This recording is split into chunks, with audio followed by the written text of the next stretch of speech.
Lately, what I really dislike is when I talk to people in Hollywood and they say, can't this be done in anime? What's behind that is something like, anime is cheaper, right? And that really pisses me off. There was a presentation done by members of Comics Waves Film, specifically their overseas business division chief, the overseas advisor, and the chairman of Comics Waves Film. And during this entire presentation, they highlighted a lot of very interesting aspects of sort of how they see global distribution. And yes, a lot of it has to do with sort of seeing how Hollywood itself is sort of going downhill. It has a lot of failings within it, and they're sort of shifting where they're sort of focusing on. I think for the longest time, the world has sort of seen Hollywood as the big dog. And in order to make it successful, you have to go to them. If you want your film to be successful, you have to win there first. You have to win in the box office in America. No, they're really seeing that, no, there's these other really emerging markets. There's places like India where we're seeing massive success. There's a fandom there. And yes, sort of seeing how rather than doing it the way Hollywood's doing it, which right now is really failing, and which is sort of recovering a little bit, but is failing, we want to change the way that we view how we distribute and how we're focusing on the audience itself. Open up the presentation, they really did go through and highlight sort of the success they've found in certain properties. Yes, mainly Makoto Shinkai films. Of course, for those who don't know, Comics Waves Film has adapted things such as Your Name, Suzume, Weathering with You, those films.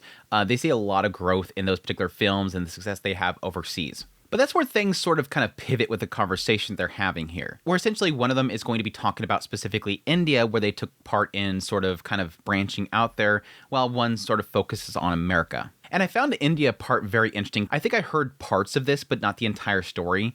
Sort of the story behind them breaking into India itself, where they essentially had this one massive fandom that was kind of building up in India. They were actually pirating their film and translating it themselves, and there was this love for Makoto Shinkai itself, and thus they wanted to bring the next film to India so they can properly support the film. Hey, please bring your film to us so we don't have to pirate it and watch it ourselves. We want it in our theaters so we can enjoy it there. And that's essentially what they did. They broke over there and they actually showed their film there, and they loved it. They seen sort of how if they nurture that fandom and sort of support it, it will be supported by the fans. It was a great little kind of story of breaking out there and seeing how essentially this one poster led them to actually having that fandom flourish. They said with Suzume, the box office record for a Japanese film in India was broken, and it became the first to reach 100 million rupees. When converted to Japanese yen, that's roughly 170 million yen, and this record has not been surpassed to this day. I think many of you might not realize how impressive this is, but in India, a film is considered a hit when it reaches 1 billion. So Suzume made 1/10 of that. Since a hit in India means a domestic film making 1 billion rupees, this result shows that Suzume's performance quite well for a foreign film, and expectations are already being high for the next release. And the other importance this has that they talked about earlier is the idea that US films don't really do that well in India. It's a very domestic-focused market. And so to see something that's foreign come in there and hit that well, they're realizing this is sort of somewhere we need to focus on. I believe one of the reasons why Suzume became such a big hit is because we put great importance on the fan community. India is a vast country, and in various regions, there are anime fan clubs run voluntarily by enthusiasts. For the film festival, we invited the leaders of these local groups to the Suzume premiere and held a meet and greet with director Shinkai. Since they were able to directly ask him questions and hear his answers, everyone was absolutely delighted. It's pretty cool. A little bit later, that's when Onishi gets into sort of the frustrations with Hollywood itself. Hollywood has a shiny, glamorous image, right? At least that's the image that I had. But recently, that shiny Hollywood seems a bit down. What's happening is a recession, COVID impacts, but also a double strike by the writers and the actors unions. Because of that, movies haven't been able to be made for a while, and everyone's gotten pretty exhausted. Also, alongside this, have you heard of Oscar So White? It's the criticism that the Academy Awards voters are mostly white men. Then there was the whole Me Too movement as well. Because of all that, there's been what some may call overdoing political correction. Yes, a lot of that is pretty much what a lot of people have been seeing. And it's very interesting to sort of see this from a Japanese viewpoint. So they're going to say a couple statements that I'm going to have to put a little bit of a pause in there with it, is the way they sort of talk about Hollywood, because they don't really hold much back. When they're discussing this in front of a lot of Japanese people, they're going to obviously show it from a Japanese standpoint, from a foreigner standpoint, how they view the essentially the politics within Hollywood. They feel not very welcome. They see themselves being seen as foreigners. And this is sort of what Onishi has seen working with them for many, many years. Even in animation, they always include Hispanic, Black, Asian characters. Sometimes you wonder, why is this character Asian? Again, this is Asian people saying, why is this character Asian? They're like, why are you putting us in there like that? From that background, there was a period when this was especially intense, reflecting that too much caused some movies not to hit big. Superhero movies got a little tired and started to slow down, though the latest one bounced back a bit, Thunderbolts. And more recently, President Trump announced that 100% tariff on foreign-made films, causing worldwide ripples. I wonder what will happen, but I personally think it probably won't become a major problem. Very interesting from a perspective of, again, a Japanese company that produces films. They don't really see this being a problem. I think really, and this is sort of my perspective, I think he's just trying to shake things up. I don't really think that this will even happen. Back when this was first announced, I didn't really think it would happen, or that it would even have an impact, especially for a group like, again, that's a Japanese animation company. It just doesn't really seem like it falls within that category. It's a huge thing when they hype it up once, then bring it back down. See, he even has it like it's just shaking things. Yes, but the reason for such a statement is that Hollywood is so exhausted because of you guys. So I think it's all connected. Very good point there. That's really what it felt like from that statement, was that Hollywood is not doing good. Hollywood itself in America isn't doing good. And it's almost that sign of seeing it's dying.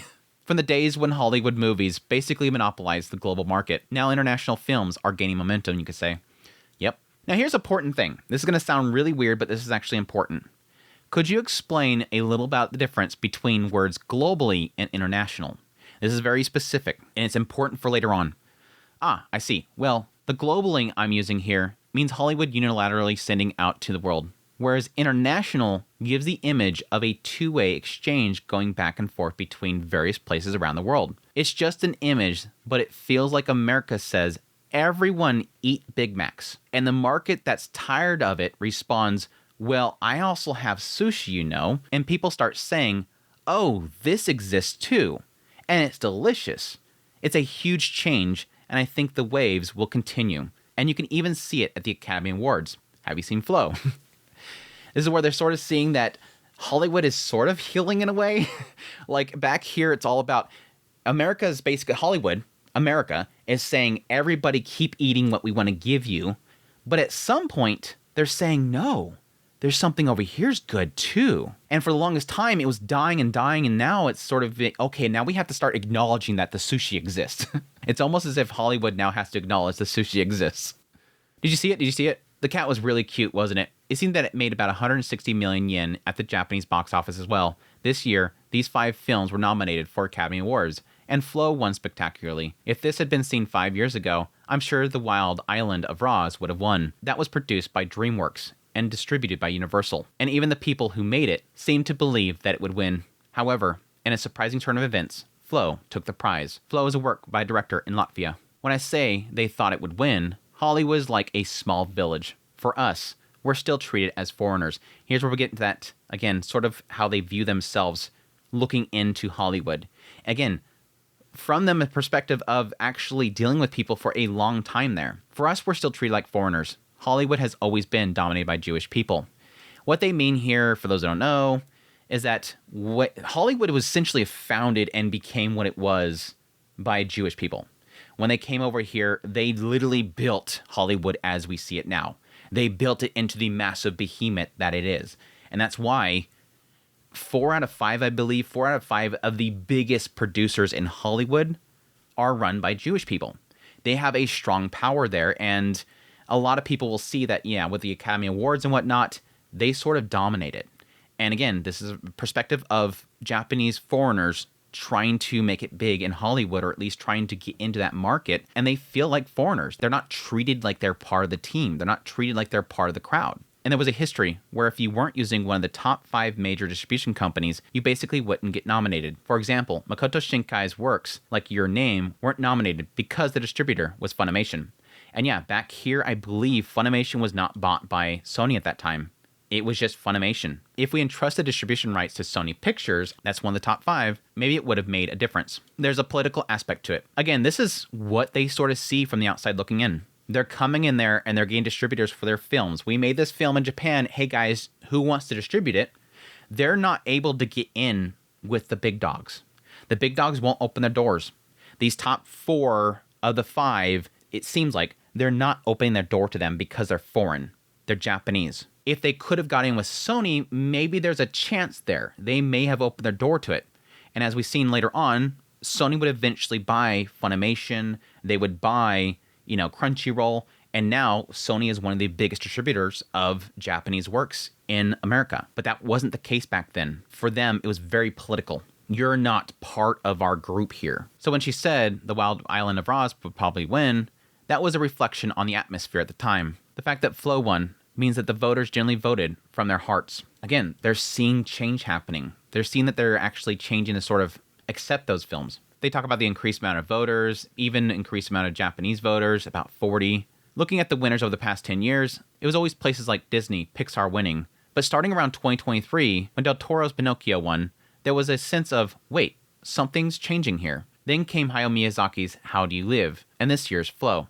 I feel like the tide is definitely turning. So it's about the rise of what you would call international works. I think the attention is gathering around those kinds of works. In live action, Godzilla Minus One also won awards, and the drama Shogun was a hit. Also, though not produced in Japan, Netflix's Blue Eye Samurai is a Japanese-themed work. In theaters, Demon Slayer and Suzume has been hits. The anime event, Anime Expo, usually has around 110,000 attendees, but in 2024, it reached 390. The number is becoming somewhat hard to understand. At the same time, overseas remakes of Japanese anime and anime remakes of overseas IPs are flourishing, like Netflix One Piece. And then they bring up the live actions. Also, One Punch Man, Naruto, and Your Name. Wait, Your Name is getting a remake, right? Again, they're talking about live actions. I wonder when the script will be done and when the contract was signed. That's the Hollywood baptism, right? Meanwhile, 5 centimeters per second has been smoothly progressing and is almost finished. 5 centimeters per second has won the spot with the first live-action adaptation of Makoto Shinkai's work. Well, Hollywood operates on a one-call, 10-year basis, so it's a bit different from Japan. They're throwing shade on how long it takes for these live action to happen. We have so many live actions that have been announced for Japanese works. There's so many of them that have been announced that are never happening. There are just too many works. It's impossible to keep up. We have to watch Japanese anime too, and we jump as well. And here's where they start throwing some major mud. Exactly. That's why it's not like you can just turn everything into anime.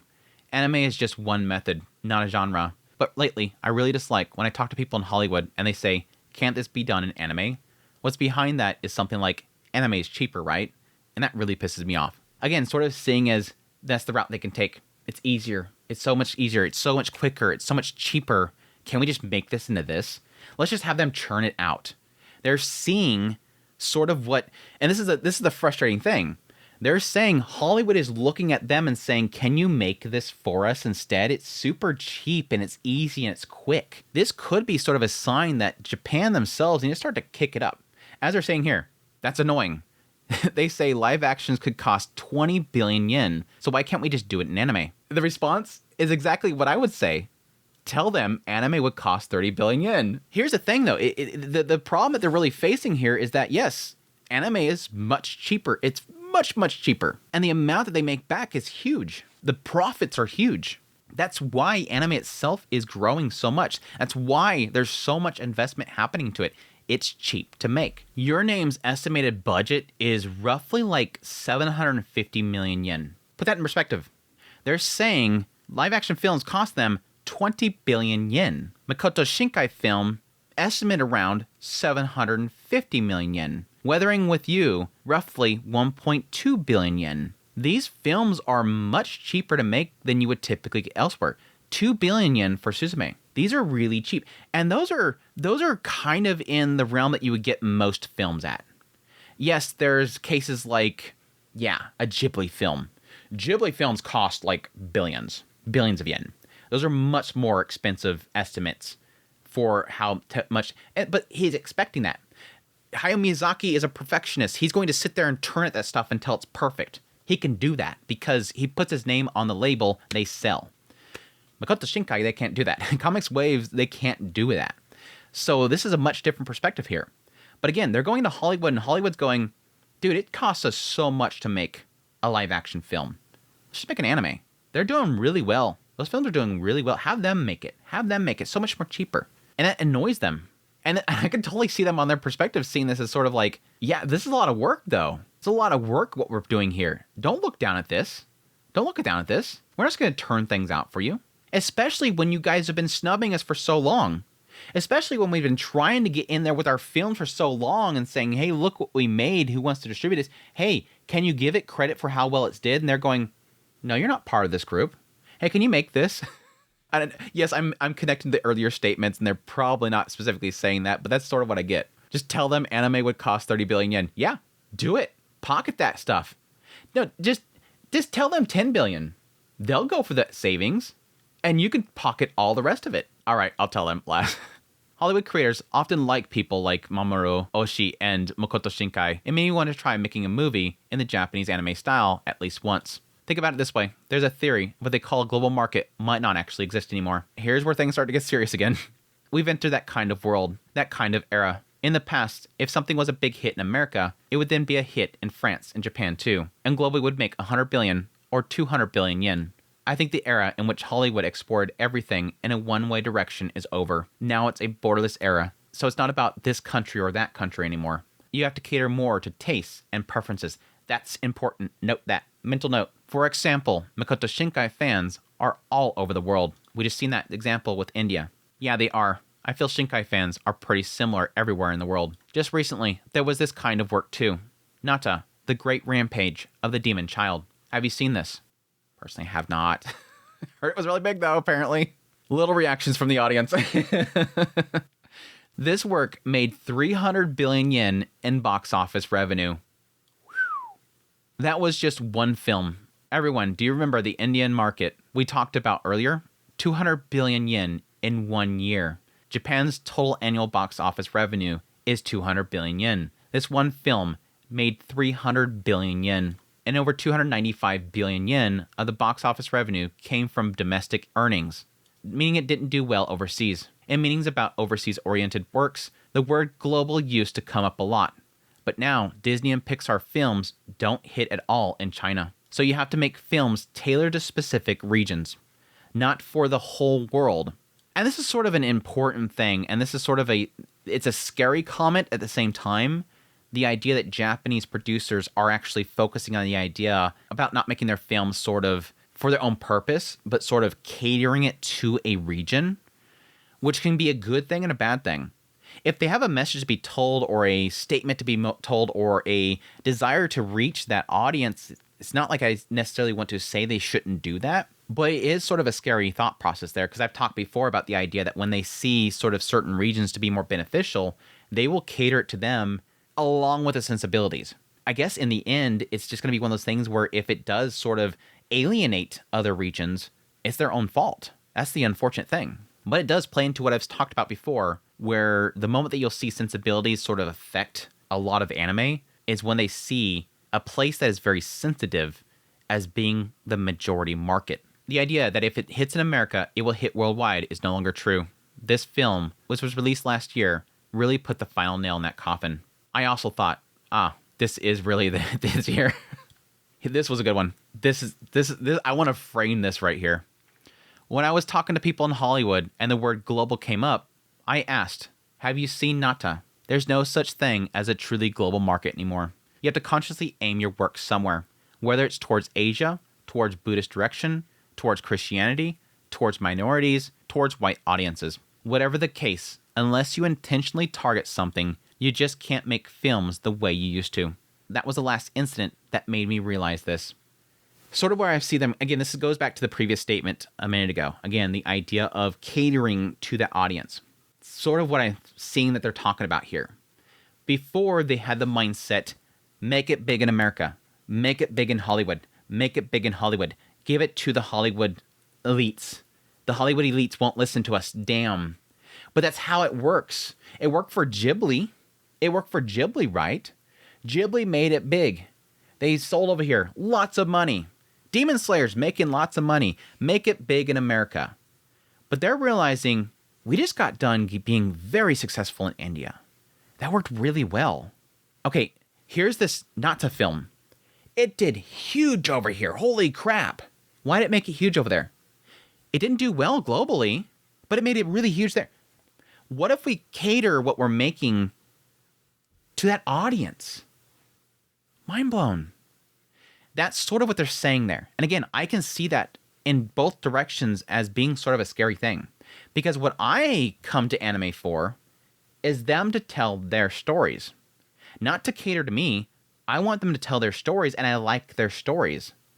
Whereas this mentality almost seems like it's sort of gearing towards the idea of fitting the fandoms within, or at least the cultures within, where they want to make it big.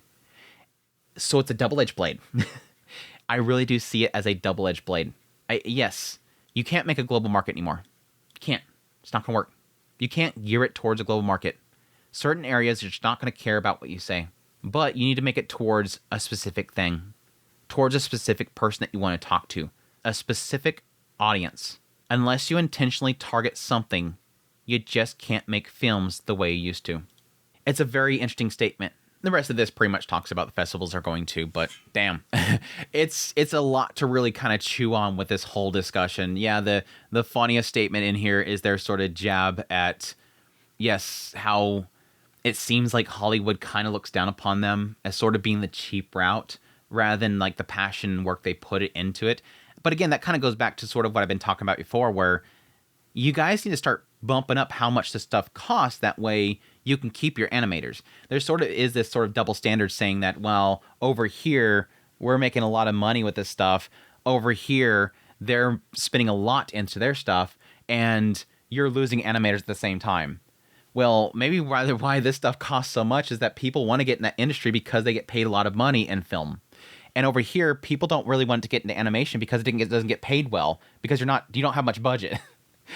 There is sort of a double standards there, but it is probably the biggest gut punch in this entire interview or this discussion. But at the same time, the thing that I found most fascinating is kind of seeing how they're sort of losing that viewpoint that they used to have, that Hollywood is king.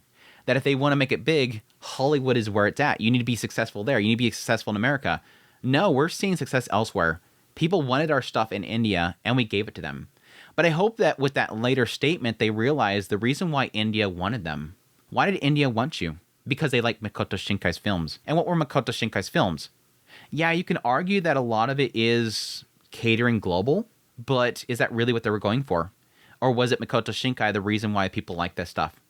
I guess if you still keep that in mind, while also catering to a certain group of people, it would work, but it's a load of statements. It's very loaded statements that I found very, very fascinating, and I'd be curious to know what you guys think about all this stuff. Let me know in the comments down below. Hope you guys found this video interesting as always. If you did, and you want to support this content, become a member of the channel today, or support us on Patreon, or just send a tips. There's a tips link in the description below. Hope you guys enjoy this stuff, and until next time, y'all take care.